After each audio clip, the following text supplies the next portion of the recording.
Alaga, pag-ani at pagdevelop ng iba't ibang mga produkto hango sa niyog. Makinig na at lumahok sa libreng pagsasanay on air. Handog sa inyo ng inyong Radyo Eskwela. Hatid ng Department of Agriculture at Agricultural Training Institute. O, huwag liliban ha, dapat laging present. Ito ang Masaganang Kokobuhayan School on the Air on Coconut Production and Processing. Mapapakinggan sa himpilan ng DZGB tuwing araw ng Biyernes sa oras na alas 10 ng umaga sa unang Biyernes ng buwan at alas 11 ng umaga tuwing ikalawa hanggang ikaapat na Biyernes ng kada buwan. Mapapakinggan din sa himpilan ng 106.9 WGB FM Tabaco tuwing alauna ng hapon sa araw ng Biyernes. Masaganang Kokobuhayan School on the Air on Coconut Production and Processing. Matuto ng tamang kaalaman at mga paraan sa pagtatanim, pangangalaga, pag-ani at pagdevelop ng iba't ibang mga produkto hango sa niyog. Makinig na at lumahok sa libreng pagsasanay on air. Handog sa inyo ng inyong Radyo Eskwela. Hatid ng Department of Agriculture at Agricultural Training Institute. O, huwag liliban ha, dapat laging present. Ito ang Masaganang Kokobuhayan School on the Air on Coconut Production and Processing. Isang mapagpalayang umaga Bicolandia, Diyos marhay na aldaw albay. Welcome po sa ating pangalawang episode ng Umaatikabo at hitik na hitik sa impormasyong talakayan sa Masaganang Kokobuhayan School on the Air on Coconut Production and Processing dito po sa probinsya ng Albay, the land of majestic Mayun Volcano. Hatid po sa inyo ng Department of Agriculture, Agricultural Training Institute, Bicol sa pagkikipagtulungan natin sa PCA Regional and Albay Provincial Offices at sa mga lokal na pamahalaan ng 3 distrito ng Albay. Ito po ang inyong lingkod, si Kuya Mike, Information Officer 2 ng ATI Bicol. Tayo po ay napapakinggan sa DCGB 729 kHz AM, Legazpi, tuwing unang Biyernes sa ganap na alas 10 hanggang alas 11 at sa ganap na alas 11 hanggang alas 12 ng tanghali naman kapag pangalawa, pangatlo at huling Biyernes.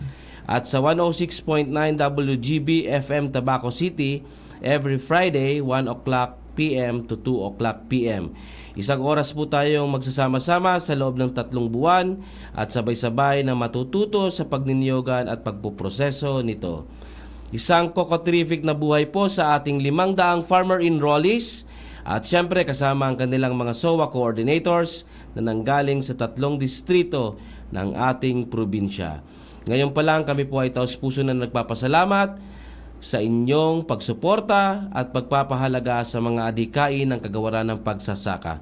Tayo rin po ay nasusubaybayan via YouTube. Just follow us on our official account, ATI Bicol, #Sarabay Channel, at FB page ng ATI Bicol. And of course, sa FB page din ng ating partner radio station, DCGB AM Legazpi City and WGB FM Tabaco City. Sa episode po natin ngayong araw ay makakasama natin ang napakasipag at maaasahang kasamaan po natin sa PCA Albay upang pag-usapan muna natin ang patungkol sa programang CFIDP o ang Coconut Farmers and Industry Development Program. Mga kakakonat, senior agriculturist ng PCA Albay at Catanduanes, Ma'am Sophia Jocerine Bukad. Magandang umaga po, Ma'am Jo. Magandang umaga din po sa lahat, lalo po sa mga ating mga coco farmers, mga cocoteros ng Bicol, particular po ng sa Albay. Then ang akin pong pagbibigay pitagan sa aming head of office sa province, provincial office ng Albay Catanduanes, sa pamumuno po ni Provincial Development Manager Alvin R. Trespeces. Then ang aming butihing Regional Manager sa katauhan ni Attorney Marlon M. Tirado. Magandang umaga po sa lahat at sana'y pagpalain tayo palagi ng ating Panginoon. Okay, so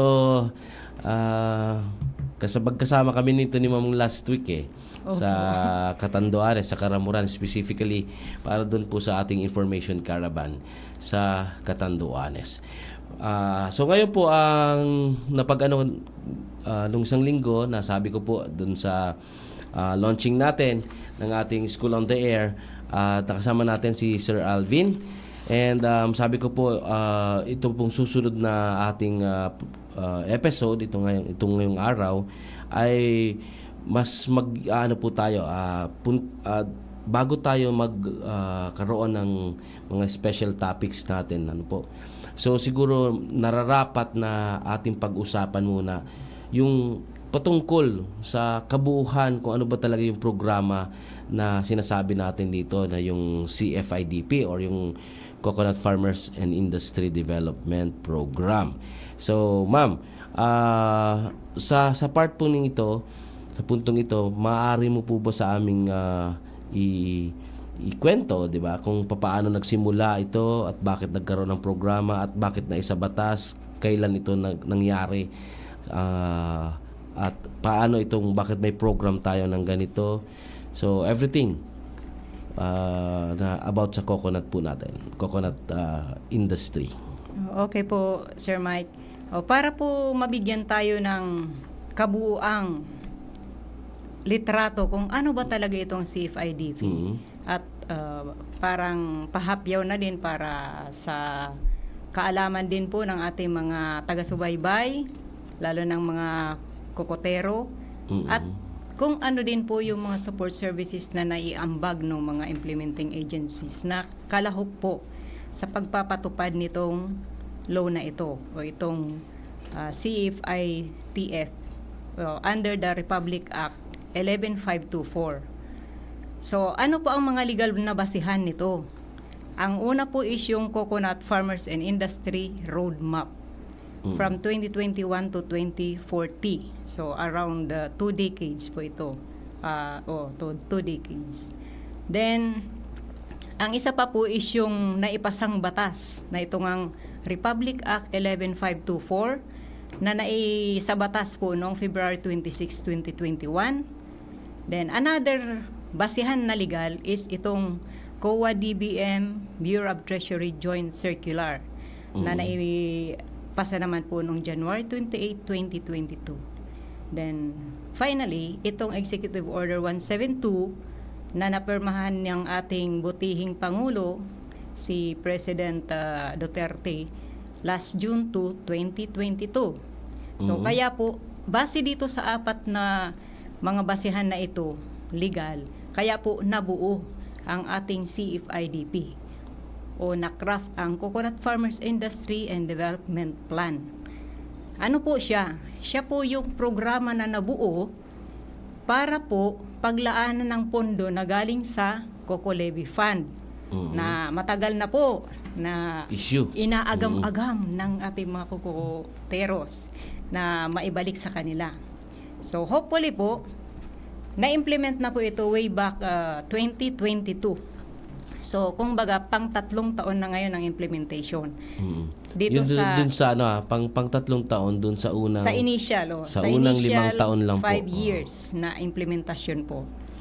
So, under the CFIDP National Program, ito po kung baga yung binigyan ng pansin ng gobyerno para maikasatuparan o mapaunlad talaga yung industriya ng nyugan, lalong-lalo na ng mga kokoteros natin na nabubuhay dyan sa industriya niyan.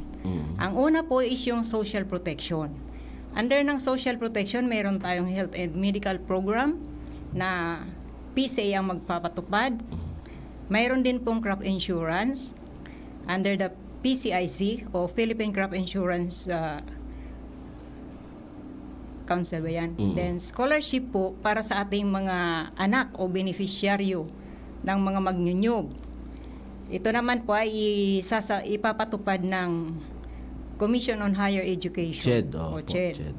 Then yung training para sa mga magnyunyog at ng kanilang mga pamilya, ito naman po ay isasagawa din ng ATI at ng TESDA. So, ATI po, pag ito yung ma'am, sa ito ma'am production. natin, itong anong ito, yung dinidiscuss po ni ma'am, ay ito yung po yung framework na ng program, framework ng program, coordination, yung implementation, at kasama dito yung monitoring and evaluation. So, yung naunang sinabi ni ma'am is sa program component yon. Kasi yung program component po natin ay merong Pito, ma'am. Pitong component. So, yung una po, yung nadidiscuss ni ma'am ay yung social protection natin. Okay? So, kaakibat kasi noon, ma'am, yung pong mga, kasi di ba, dapat makita din nila kung ilan ba yung share pagdating sa pondo. Kasi malaki yung pinag-uusapan natin na pondo, di ba? Nasabi nga ni Sir Alvin, around billion pesos po ang nakalaan para dito sa 5 taon na initial implementation ng ating program. Tama po ba, ma'am? Opo. So, pagdating dito po kasi sa social protection, yung number 1, ay meron na sabi ni ma'am yung sa health and medical program na kung saan i-implement na rin po ng PCA. Tama po ba, ma'am? Opo. Baka So, meron next year, siyang share doon na 10%. 10%. Okay. Doon po sa crop insurance naman, yung PCIC, kasi isa rin tong tulong na sa ating mga kokotere, especially pag ang Bicol kasi sinasalanta lagi ng bagyo or ng mga kung ano pang mga kalamidad, 'di ba? So, ang sinasabi dito dapat pati yung mga puno, yung coco tree ng ating mga kokotero ay dapat din sa crop insurance. So, may share po kasi ang crop insurance ng 4%. At pagdating naman po sa scholarship na katuwang din ang PCA dito pa ng CHED ay meron pong around 8%. 8%. 8% ma'am? Opo, 8% ang scholarship. At pagdating sa trainings, kasi nandun po papasok yung ATI at yung TESDA. Yun naman mga trainings ng ating sa ATI ay it's more on capability and capacity building ng ating mga kokotero para doon sa iba pang mga ini-integrate natin na mga interventions. Tama po? So, meron pong 8%. So, sa 8% pong yun, hahatian po yun ng ATI at ng TESDA. So, meron pong nilaan na 4%, tag 4% yung ATI at yung TESDA. So, yun po yung sinasabi ni ma'am na cover ng ating social protection. Po ma'am, tama po ba? Oo, Sige. tama, Sir Mark. So, ang pangalawa po nating program component ay Ang Coconut Farmers Organization and Development. Kung paano po mapalakas yung mga organisasyon ng mga magninyog para kumbaga maging enable sila na maghawak ng mga magiging proyekto na gusto nilang lahukan o pasukan. Halimbawa po sa pagpoproseso ng mga product or byproduct ng nyog, kagaya nung sa bunot, yung salaman, yung kopra, o kaya yung sabaw ng nyog. So, ito naman po ay under naman ito o ang magpapatupad po nito ay ang CDA. Cooperative Development Authority. Iyan na natin ngayon, ma'am, i-situate natin kasi karamihan po sa ating mga kokotero ay meron mga kanya-kanyang grupo or organisasyon, di ba? Karamihan po kasi ang ating mga grupo ay organisasyon lang at mga asosasyon, tama po ba? So, dito po kasi sa programang ito, hinihikayat natin na yung mga asosasyon or organisasyon na yon ng mga kokotero ay magi siyang kooperatiba. Opo. So,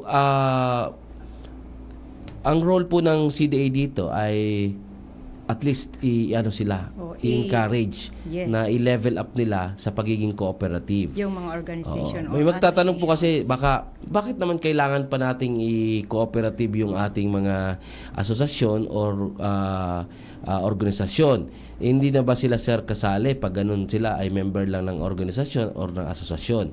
So ang sagot po diyan, pwede naman sir. Pwede pa. Opo. Oo. Kaya nga lang kung ang lalahukan ng o papasukan ng grupo ay yung kumbaga may business na negosyo na yan eh. Oo. So pag negosyo may pera na siya na imbuelto o kaya dahil may share of stocks yung o shares capital yung mga members ng cooperative, so may karampatang dividendo din sila at the end of the year Yes. na due para sa lahat ng members. Na hindi yun maano nila ma'am Yes, sa sa organization or or association. association lang. Oo. Kasi wala po yun na nakalagay doon na mga kumbaga law o kaya provision kung paano ba ang pagsasagawa o pagdi-divide na maibigay itong mga dividendo na ito sa mga member and paano sila lalahok doon and yung pati yung pag-raise ng pondo sa pamamagitan ng mga share capital nila. So sa madaling salita, pwede naman po sila na sila ay miyembro ng asosasyon at organisasyon.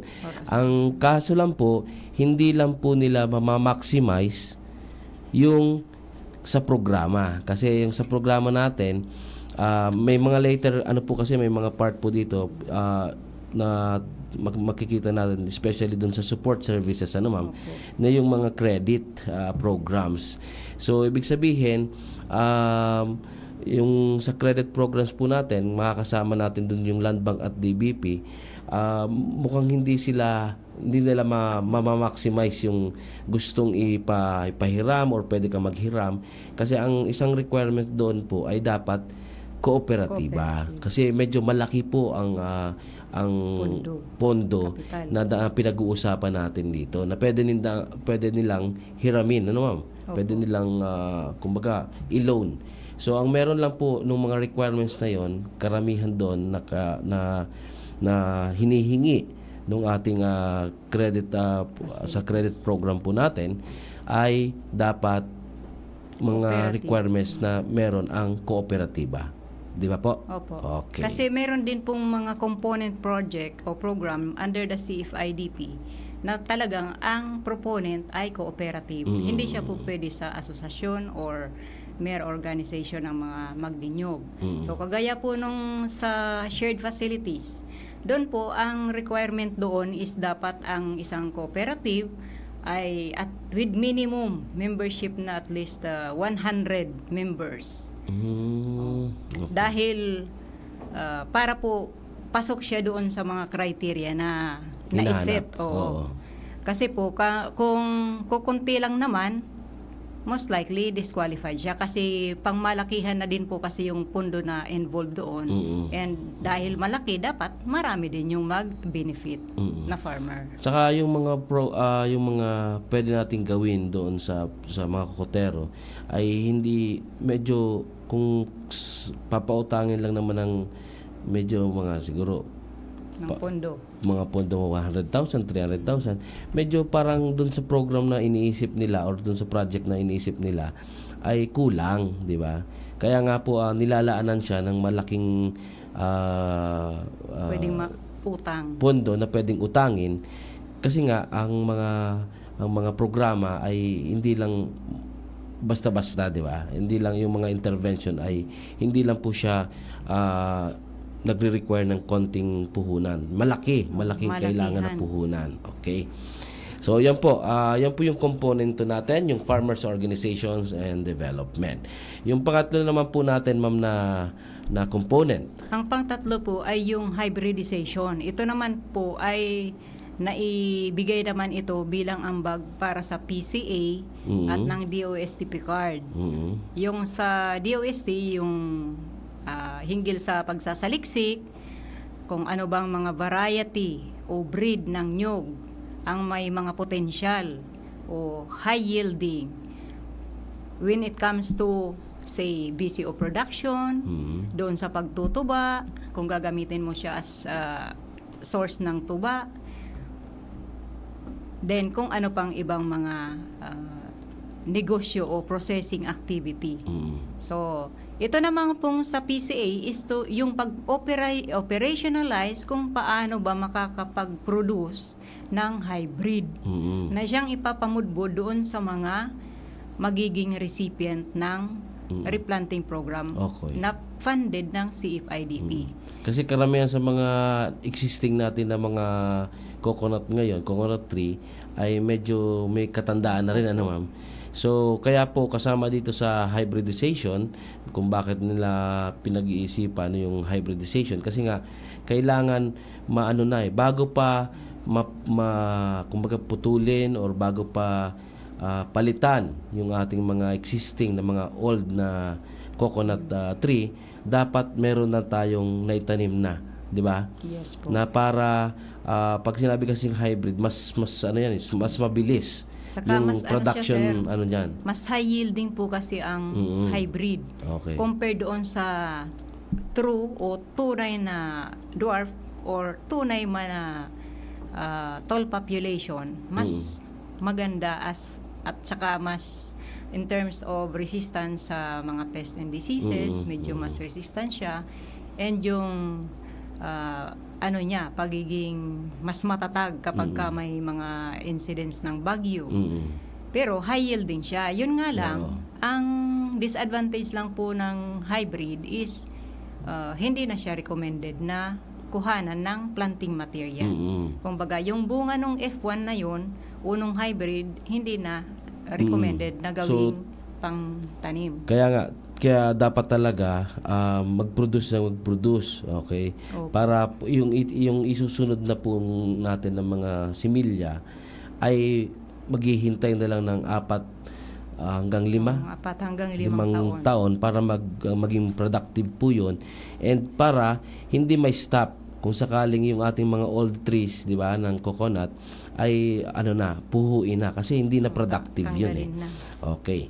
So, yun po, may share po doon sila sa programa ng 15% yung sa hybridization na itinalaga sa PCA, at meron din pong 5% yung sa hybridization research, na kung saan po ay kumbaga nailodge siya sa PICARD, sa DUST. Okay.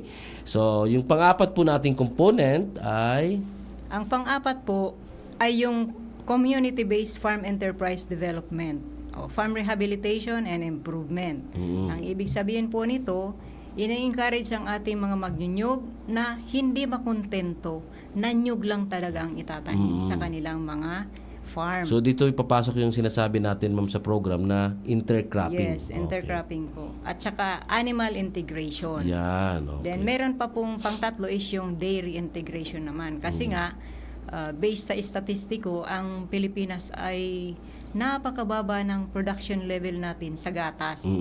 Kulang nga ng 2% pa para sa konsumo o demand ng buong buong Pilipinas pa lang. Pilipinas. Oo. O, 2%, halimbawa 100% yung demand, kulang pa nga ng 2% yung na puproduce natin locally. So, ang indikasyon po niyan, karamihan ng ating mga gatas, pati yung mga infant formula ay galing abroad.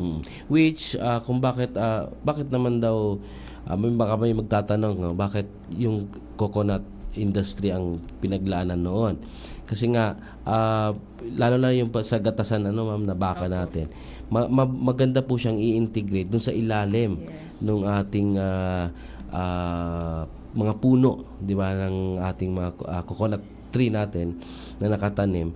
So kasi kung titingnan natin, yung coconut tree nasa taas yung ating pinagkukunan doon. Pero pagdating sa baba, merong mga space pa diyan na walang production. Kumbaga, sayang yung space na iyon. At doon naman napaka conducive naman noon. Kung titingnan natin doon sa ilalim noon, doon natin gagawan yung mga baka ma'am, especially yung mga gatas ng Kasi baka. po, ang kagandahan nitong intercropping, bakit ito ang sinusulong? Kasi po, 'di ba ang flagship ng program ng DA is food security. So, by doing so na mayroon tayong mga intercrops, magiging varied yung ating magiging produce sa ating farm. Habang naghihintay. Opo. Oo. Then, in times of calamity, kunyari may bagyo, kahit walang production yung nyug, meron tayong ibang alternative na yes, magiging produkto doon o mapagkakakukuhanan ng income sa ating farm. Then, yun nga, mamamaximize pa natin yung interspaces doon sa ilalim ng nyug. So Okay. kung hindi po pwede yung intercropping, pwede naman yung livestock integration. Mm. Then pwede din yung dairy kasi yung dairy po ang pinaka-critical dito sa dairy is talagang dapat malawak yung taniman mo ng pagkain nito o yung Forage. mga forage. Forages. Okay. O, pwede siya doon sa ilalim ng nyog in the event na yung mga or in case na yung ilalim ng nyog medyo hindi masyadong suitable sa every now and then na cultivation or frequent cultivation para taniman ng intercrops. Taniman na lang ng mga O ng mga damo. damo or O, pagkain forage dun sa crop mga para pampakain sa dairy. Doon po sa sinasabi natin na intercropping natin sa nyog, ang available po sa atin ngayon, ma'am, ay Cacao. kakao. Kakao yung i-intercrop po natin. And kung pagdating naman sa livestock, pwede yung mga free range. Native cattle and Goat. free range Oo. na manok and native goat. O Okay. yung mga goat, pwede Opo. din yun. Tapos yung kung kaya pa, dairy. So ang ano naman po diyan, ang makakasama natin ng mga ahensya ng pamahalaan na mag-i-implement po Sa niyan. intercropping po ay yung Department of Agriculture, High Value Crops Division, and yung sa Livestock and Poultry Integration ay yung Bureau of Animal Industry under din ng DA. And yung dairy integration ay yung NDA. National Dairy Authority. NDA naman Ano po din siya. po yun ng DA. So kabuuan po meron silang pondong 10% po 10%. ng annual budget allocation ng CFIDP. Ihahatiin dito sa tatlo. Oo, sila na yan kasi nasa under DA man 'yon, ano po. Opo, mga tig 3.33% almost sila. Wow, okay. Hatian. Sige. Okay, na-apat na po 'yon. At ano po yung panglima natin na component? Sa panglima naman po, Sir Mike, ang ating programa dito ay yung para naman sa processing. Kumbaga, dito naman nakatuon yung pagninegosyo na and yung pagpo-process ng ating mga nyog. Kasi nga, di ba po ang ano ng agriculture, kung yung raw materials mo, ganun lang din ibebenta mo, lugi ka. Kasi napakamahal ng inputs, din yung labor component, and yet, pag bininta mo ng ganun lang, raw product, mababa ang magiging profit mo or magiging gain mo.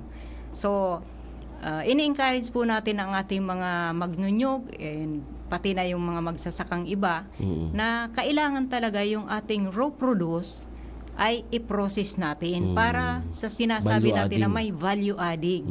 Siyempre, pag prinoseso mo siya, may karagdagang kita ka doon. And magko-complement pa din po yun ng labor employment. Magkikreate siya ng labor. So karamihan kasi ma'am, pag ano po natin mga kokotero ay nagkokopra, no? Opo. Pero po kung titingnan natin, walang sayang kasi sa coconut, no? Opo.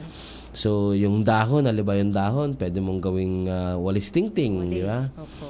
And then yung mga halimbawa yung sabaw na lang.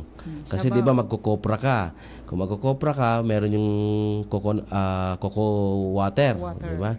So yung coco water, papaano ba natin yun madadagdagan pa para magkaroon ng presyo pa rin. Kumbaga, hindi masasayang, walang sayang. Mama-maximize yung Oo. utilization po ng mga supposedly waste na siya. Mm-mm. Pero yun pala, Pwede pwede pa rin siyang pagkakitaan. Correct. Pag pinagproseso natin into something else na Hindi lang kopra. Opo. Oo.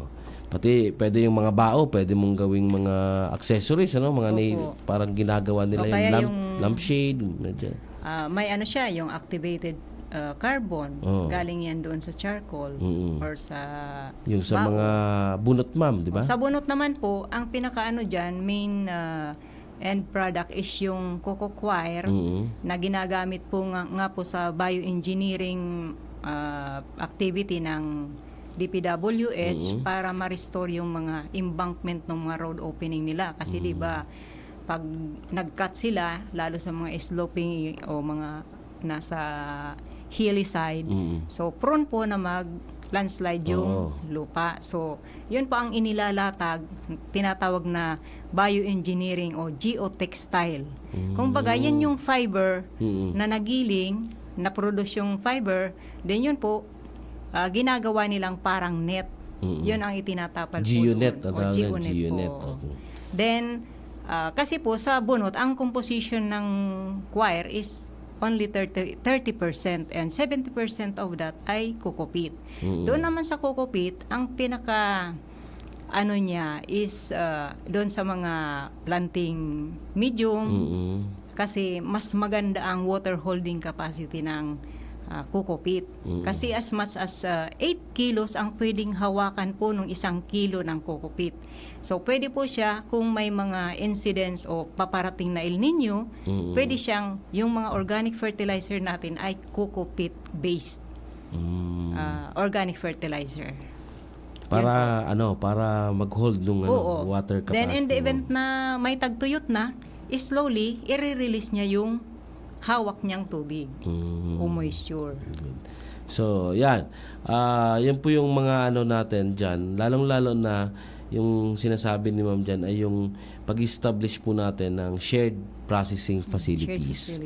Doon po sa ating panglimang component na kung saan ay 10% naman yun, Sir Mike. Ang ng 10% din yun. Filmic, opo. Kung saan rin po ang ng shared facilities na yun, mag-i-implement ay yung Filmic. Okay. So, doon po kasi shared facilities, meron doon na magsa-separate ng yung kasi po pag water, 'di ba? Sa shared facilities kasi, sir, marami din siyang mga program doon. Pwede yung White Copra Central, kumbaga magpo-produce siya, intended to produce white copra para nga yung ating copra mataas na ang usual quality. na copra natin, mas maganda yung quality kasi malinis na siya, partly. Correct. Di yung refinement nun, konti na lang. Di list ang magiging gastos. Then another factor is mas mapapaganda natin yung quality ng yung copra cake.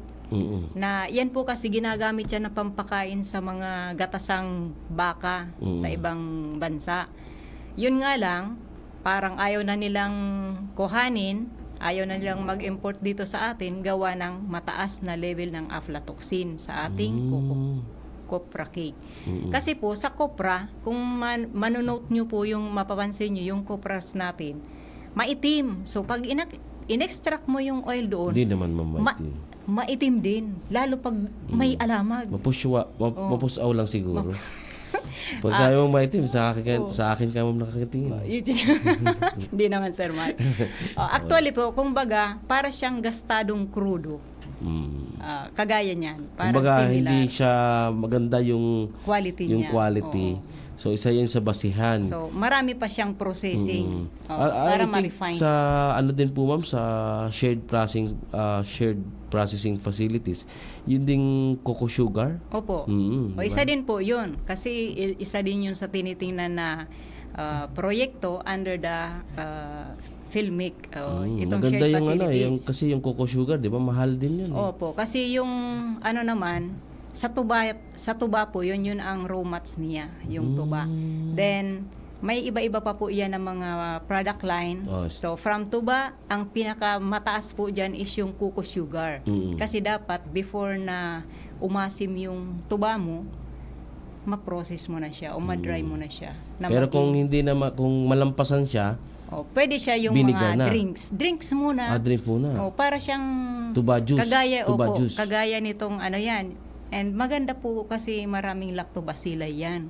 So good for the tummy, sa digestion. So tuba juice na ang mangyari. Then kahit sa mga bata po, maganda siyang alternative. Sabi ko nga po, i-start natin sa barangay or sa mga household level na yung mga magulang, malaki talaga ang ambag dito para sa promotion sa paggamit ng nyug. Kasi kung hindi naman alam nitong mga bata o mga anak nila na maganda pala ito sa health.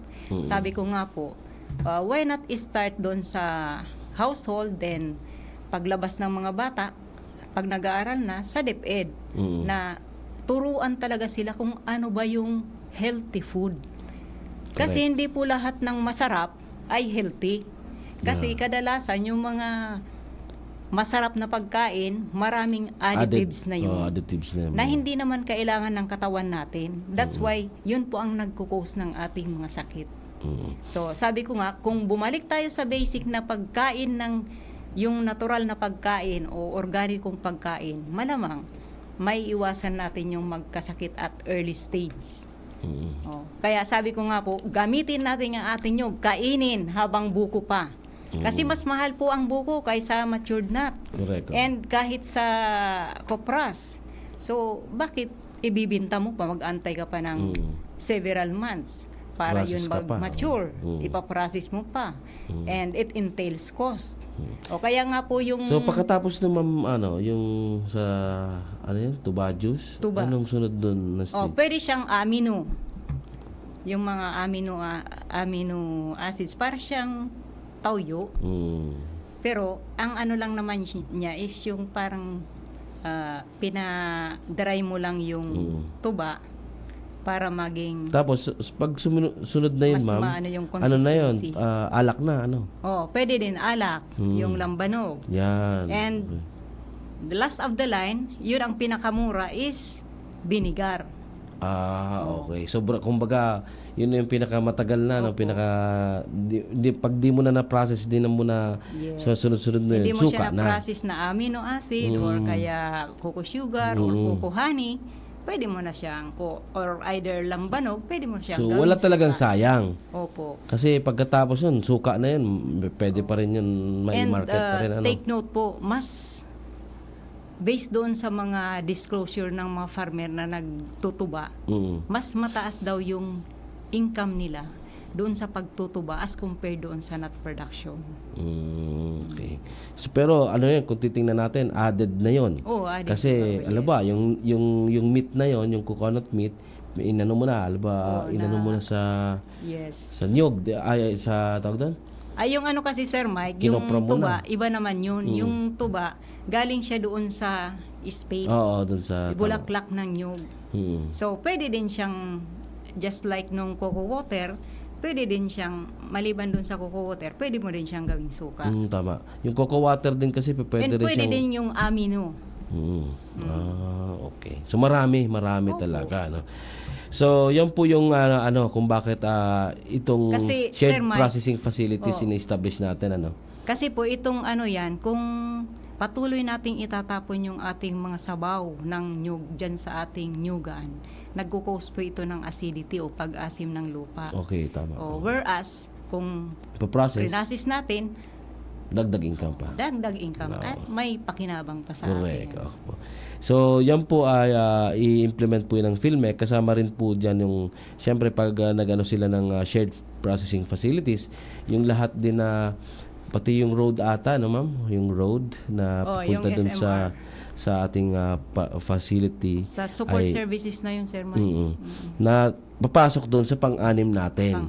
Pang-anim Pang-pito natin na component na kung saan yung ating support services na component ay papasok pagdating sa infrastructure yung ating pong DPWH. Okay. Pero aside from that po, meron pa tayo sa support services, yung sinasabi natin kanina, yung sa credit programs. Di ba, ma'am? Land Bank and Development DBP. Bank of the Opo. Philippines. So, yun naman sa credit programs naman po yun, ang DBP, siyempre, ang Land Bank, kasi yun yung mga government owned na bangko. So, doon po inilagak yung around 10% din ng budget every year. And hati sila, Sir Mike, ng Land Bank and ng DBP. Pero ang ano po dyan, ang initial natin, kung kayo po ay maghihiram, kung ikaw ay kooperatiba, no? Kung maghihiram po kayo ng pangkapital, 'di ba? May gagawin kayo doon sa inyong mag-ano kayo ng magpo-process kayo ng mga iba pang galing sa papasukin niyog, ng co-op. 'di ba? So pwede po kayong mag-loan ng up to 15 million sa Other land bank. land bank po 'yon. Pero pag ang Lampas. utangin niyo po ay lampas na ng 15 million or papasok siya 15 million and DBP 1, na siya. DBP na po yung ating pag-a-applyan ng ating Uutangin. loan or yung sa ating credit programs na yon. So, yan po. And yung pang sunod po dyan, ma'am, na Meron din support pong- services natin. Meron din pong yung sa research, marketing and market promotion. Mm-mm. Under naman po ito ng Department of Trade and Industry. Oo, DTI naman ang kasama natin dito. Para siya naman po ang humawak hinggil dun sa mga processing aspect, ano bang mga produkto na may sinasabi nga market driven. Kung baga, paano ma-identify yung mga product na may market. Kasi magpuproduce ka nga, wala namang bibili pala, o di sayang lang ang effort mo. So dapat po market driven siya. Then syempre, available yung mga raw mats para ma-sustain yung everyday operation ng mga cooperative, kung ano man ang papasukan nilang processing activity. Then, ganon din po sa product upgrading, sa pagle-label ng mga product. Para maibenta, Opo. para kumbaga Yes. makaano po siya, makasabay dun sa market natin. Yes ano? po. Na hindi naman, kasi minsan ang iba, sa appearance pa lang ay nahuhusgahan na, di ba? Yup. So, kaya tutulungan din natin yung ating mga kokotero. Kung halimbawa may naisip na silang mga iba pang produkto na galing sa nyog at gusto nilang iproseso, siyempre ang kailangang sunod kasi nun is papaano ba i-market. Yes. And paano ba makakasabay sa market yon at paano natin magiging yung presentable yung ating Para mabenta. produkto para mabenta at mapresyohan natin, di ba? So kasama yun sa sa pag And ano din, Sir Mike, ng ano natin. product upgrading para kumbaga competitive siya. Oo. Compared doon sa mga Alay mo, ibang baka similar product. pwede nang i-compete natin yun sa global market, di ba? Yes. Pwede mo nang i-export sa ibang bansa yung galing dito sa atin. So, yun po ay sa tulong ng ating Department of Trade and Industry para medyo magkaroon din ng ano yung atin yung assistance ng ating mga kokotero, di ba? Opo. And may shared po sila diyan ng 5%. 5%. Okay. And syempre yung kanina sinabi natin, ma'am, Yung sa yung sa support. infrastructure po. Infrastructure, iyon naman po ay isang scheme din under the support services para po makater naman na yung mga remote area na talagang hitik sa nyug o fully planted ng coconut ay magkaroon ng accessibility. So, para FMRs, po, opo, mga- yung sa pagbibigay ng FMR or farm to market road para po kung baga madali lang yung paglalabas ng produce nila and yung pagdadala din doon sa farm ng mga kakailanganing inputs. And syempre, pag accessible yung lugar and may magandang kalsada, definitely mas mababa ang magiging transportation cost po ng mga bagay-bagay. So doon naman ang natin yung especially yung FMRs yun saka mga building construction, yun po yun yung inaasahan natin na magiging kapartner natin ay yung DPWH. Okay. So may kabuuhang 10% din po ang ating DPWH. Okay. So, yun naman, di ba? Paano pa yung sunod natin? Yung sa ano naman po, itong innovative research project and their practical application, parang isa-sum up lang po kung ano na ba yung mga naisagawang pananaliksik o pag-aaral tungkol sa mga teknolohiya na related sa coconut production or marketing or say processing. Doon na po siya papasok para yung mga matured technology na produce is maiparating talaga sa mga end users. Sino po yun? Yun mga iba-ibang stakeholder ng industriya, kagaya ng mga magnyunyug, kasi silang yung involved sa production aspect. Then doon naman sa mga magninegosyo o mga cooperative para sa mga processing. O kagaya nga, Sir Mike, nung nasambit natin kanina na yung sa BCO, yung cocoa Charcoal. water, cocoa sugar, activated charcoal, doon po yan papasok. Kumbaga dapat may mga naisagawa na o may mga matured technology na siya na yun na lang ang pwedeng magamit ng mga stakeholders na interested na pumasok sa mga ganyang venture. Kumbaga yung pangpito natin, ma'am, is more on the policies and regulations, ano? Opo. Sila po yung ano. Syempre, ang kasama dito, lahat ng itong mga partner agencies natin, mga implementing agencies, ay nag-uusap-usap na dyan. Kasi para, kumbaga, kung meron pa tayong dapat na idagdag, meron ba tayong dapat alisin, magawan siya ng pulisiya at mga regulation na kung saan, ito po kasing programa natin, sabi ko nga, ito po ay 5 taon muna, first 5 year. Pero ang ating buong kabuuhan na ito, implementation ng 50 programa natin years is po 50 ang years. implementation. 50. Okay. So, 5 dekada. 5 dekada po ito tatagal. So, kaya nga po kailangan ongoing pa rin at tuloy-tuloy pa rin at kumbaga continuous pa rin yung ating pagsasaliksik, yung ating pagpapolish ng ating mga regulations, yung ating mga pulisiya ay tuloy-tuloy pa rin habang ang programa ay, di ba? Hindi pa nga, wala pa nga sa kalahati, di ba? Kung baga 5 years pa lang. Nagsisimula pa lang. Nagsisimula pa lang. Kumbaga testing, sample. Yes, so marami pang pwedeng gawin, pwedeng i-improve ito pong ating programa. So, kaya nandyan po yung pangpito nating Yung sa component policies, and na regulation. policies and regulation. All in all naman po nito, ma'am, ang pinaka-impact na tinitingnan natin itong programa Ay ito. magkaroon ng maaluwan na buhay ang ating mga kokotero, magkaroon ng seguridad sa pagkain, kasi po ang nyug ay pagkain po siya, hindi siya intended for kopra, kundi pagkain. Ang kopra po parang fallback po siya, lang siya, default lang siya, in case na hindi mo siya na-consume Oo. as food, Pinatigas mo lang. yan, para maano yung shelf life niya, kaya dry up mo siya na maging kopra. Intended naman po yun for mga commercial purposes na. Kasi marami pong product line ang pwedeng makuha natin sa nyug. Actually nga po, parang inaano ngayon na maipostro yung 5% additive ng CME sa ating biodiesel. Correct. Tama. Kasi ngayon nasa 2% pa lang po ang additive ng coconut methyl ester. Galing din po yun sa ng nyug ng oil. Kung baga, sabi nga namin, kung yung mga oil deposits dyan sa Saudi, dyan sa Arab nations, maubos na.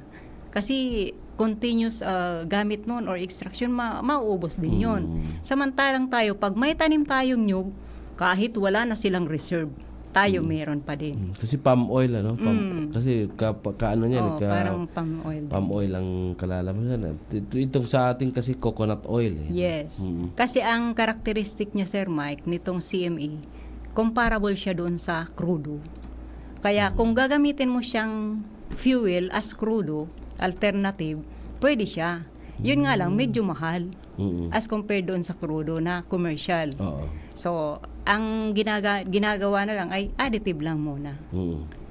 Para magkaroon din ng market yung ating nyog. Kasi po, ang pinakaano talaga ng ahensya is maisulong at least 80% ng production ng Pilipinas ay magamit locally o makonsume na natin. Tayo muna, no? Opo. Tayo muna. Tayo na muna para dito siya ipaprocess, then magkakaroon din ng magki-create siya ng labor, then employment yun sa mga walang trabaho.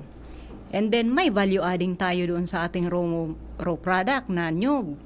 Then marami pa siyang mga pwedeng isagawang mga product line na pwedeng mas may edge ang coconut, gawa ng quality o premium quality ng coconut oil compared doon sa ibang competitive plant oil products kagaya ng soya or yung palm oil. Mas maganda ang quality ng coconut oil.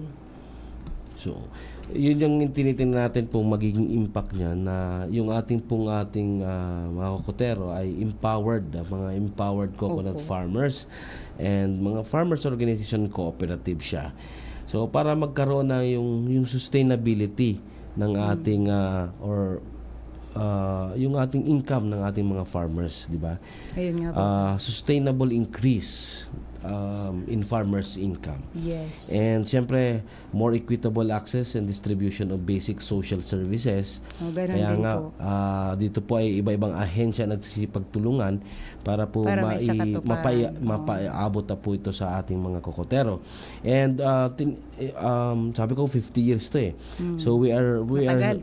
siguro tinitingnan natin na maging global competitive na yung ating mga Coconut coconut products. And at the same So, time, pag nakita kasi natin yung global competitiveness na yon sa ating mga produkto, pati yung ating mga kokotero, imposibleng hindi yun madala doon, di ba? Kasi sila yung nagpo-produce. So, pati yung ating mga kokotero, tinitingnan din natin na yung mga produce nila at yung mga tinatanim nila na nakakarating na kung saan-saan na bansa, di ba? yes po.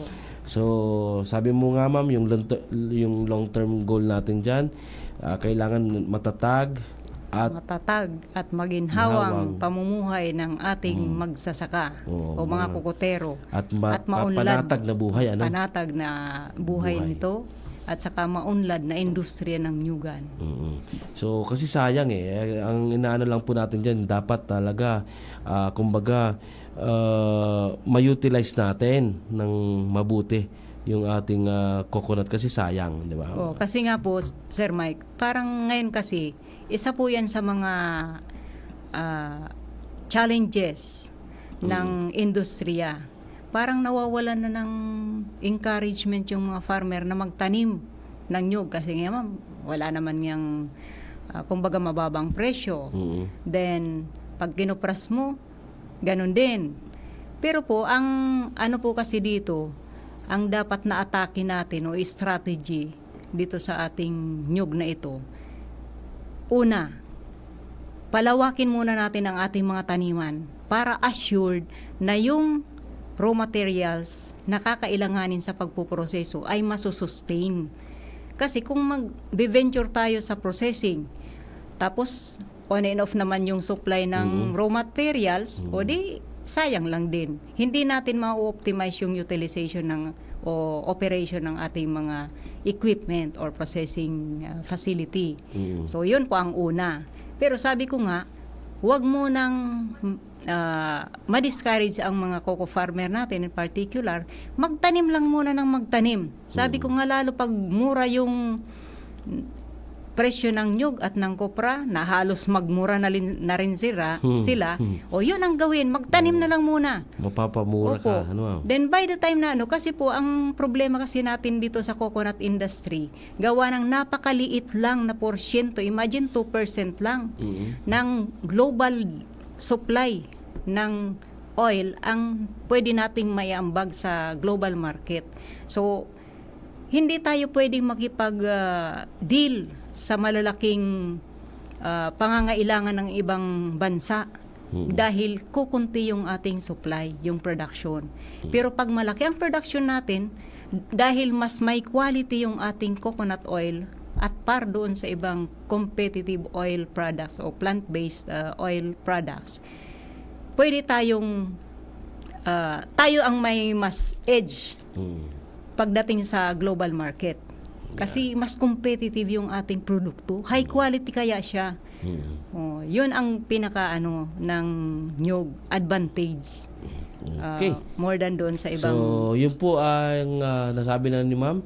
Talagang, kumbaga, grabe ang potential, no, na makukuha natin dito sa ng coconut, Pagtatanim ng nyug. Pagtatanim ng nyug. Diba? At syempre, tinitindihan na natin yung magiging din sa ating mga kokotero, 'di ba? Later on. Pag mataas yung may quality yung ating mga niyog, ay syempre pati yung quality ng buhay na nagtanim noon at mayroong sarili ng niyog na yun ay mapapaganda rin. din. So, yan ma'am. Napakabilis po talaga ng oras. Okay, maraming salamat Ma'am Jo. Okay, Sir Panghuling mensahe sa ating mga listener, lalo-lalo sa ating mga enrollees, yung 500 enrollees po natin. Doon po sa mga tagapakinig natin o taga-subaybay nitong programa na to, pati yung mga nasa yung sa Facebook Live. huwag po kayong manghinawa na magtanim ng nyog. Hinihikayat po namin kayo sa pangalan ng ahensya ng Philippine Coconut Authority, magtanim lang tayo ng magtanim. Lalo kung yung may sila, yung bakante. Opo, lalo kung mga bakante naman yung mga lugar o mga farm nyo, taniman na lang ng nyog, at least may tumutubo. Saka isa din po ito sa approach para sa reforestation natin, sa mga kabundukan natin na panay kalbo na. Kaya tingnan po natin ngayon, ang daming mga disaster na environment related kasi kalbo na nga yung mga forest area natin. Kaya kapag Buti na, ilang ulan lang, ilang oras araw na natin, ulan, kalbo na, flooding. Okay lang ang ulo natin. Okay lang. Okay lang kalwang... Kasi lang yan, Sir Mike, malunggay lang ang katapat niyan para Saka mag-regrow. wala ito disaster resilient na ito. Pag ganito. Okay, so maraming salamat ulit po, Ma'am Jo. Okay, Sir Mike. Sa pagpapaunlak, nasamahan po ako ngayon dito sa ating episode ng ating masaganang Kokobuhayan School on the Air on Coconut Production and Processing dito po sa probinsya ng Albay. Salamat po sa ating 500 enrollees and of course their coordinators sa PCA headed by acting Regional Manager Marlon M. Tirado, sa mga kasamahan natin sa PCA Albay headed by Sir Alvin Trespeses, and sa DARFO5 sa ating Director Rodel Tornilla, siyempre sa aming napakasipag na Center Director ng ATI 5 Ma'am Elsa Parot, sa aming Section Chief Ma'am Primalo Imperial, at sa buong puwersa ng ATI Bicol. Nakasama din po natin si Miss Queenie Belsa, ang ating staff para sa CFIDP sa ATI. Sa technical side, si Sir Ronald Baldo and Jerome Nico Martinez. Maraming salamat po sa pagsubaybay, pakikinig at panonood. Sa susunod na Biyernes sa oras na alas 11 hanggang alas 12 ng tanghali. Dito lamang sa DCGB AM Legazpi City at 1 p.m. to 2 p.m. sa WGB FM Tabaco City. At ito po ang inyong lingkod, si Kuya Mike, at nagsasabing, angat coconut tayo sa isang masagana, matatag at progresibong industriya ng niyog sa bansa. Diyos mabalos, Bicolandia. At yan ang masaganang Kokobuhayan, School on the Air on Coconut Production and Processing. Live sa inyong Radio Eskwela. Ang programang ito ay handog sa inyo ng Department of Agriculture at Agricultural Training Institute. Abangan sa susunod na Biyernes, masaganang Kokobuhayan School on the Air on Coconut Production and Processing. Hatod sa inyo